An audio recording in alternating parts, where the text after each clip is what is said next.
Hello guys! For today's video, another buhay nanay serya na naman tayo ni Ate Jen. O eto nga palang video na to ay matagal na. So, ilang araw pa bago ang Mother's Day ay sabi ko nga sa inyo ay pinagpwesto na ako ng aking kapatid dito kasi nga ni ay mahirap ang magpwesto sa mga ganitong season. Lalo na't once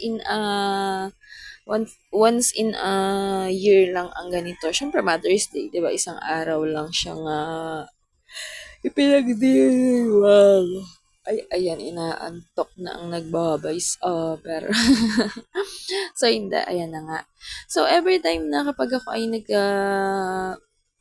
titinda o kinukuhang tindaran itong aking kapatid, ganito yung kailangan gawin. So, hindi pwedeng basta ka lang nakatayo dyan. Alam mo naman yun, ganon. Kailangan linis-linisin yung mga bulaklak. Kasi nga, syempre, maalikabok. Oo, sobrang alikabok ngayon.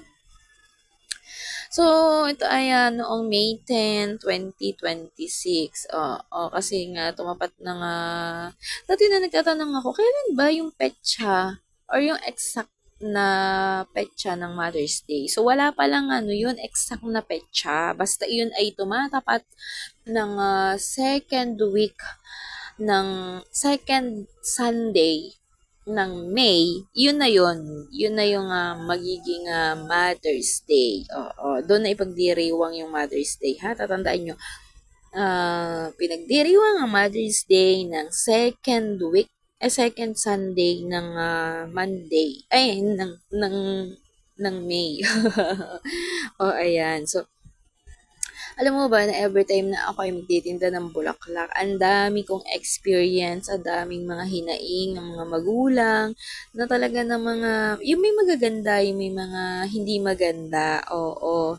So, may isang nanay dito na nagsabi sa akin na, nagtanong sa akin, bakit daw may ganito akong tinda? Sabi ko naman, ay Mother's Day po kasi sa linggo. Tapos alam mo yun yung sabi niya, ako alam mo, hindi man lang ako nakakatanggap ng bulaklak sa mga anak ko.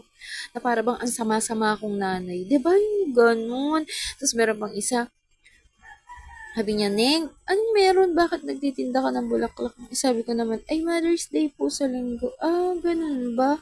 Sana may makaalala man lang na anak ko na mabigyan ako ng ganyan. Alam niyo yun, yung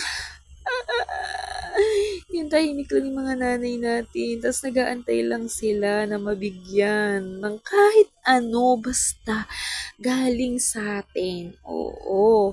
Kaya yung ngayon, I understand the feelings na, charot, napa-English na tayo dyan. Kasi ako talaga yung anak din na yung hindi ako sabihin mo yung sobrang effort na anak.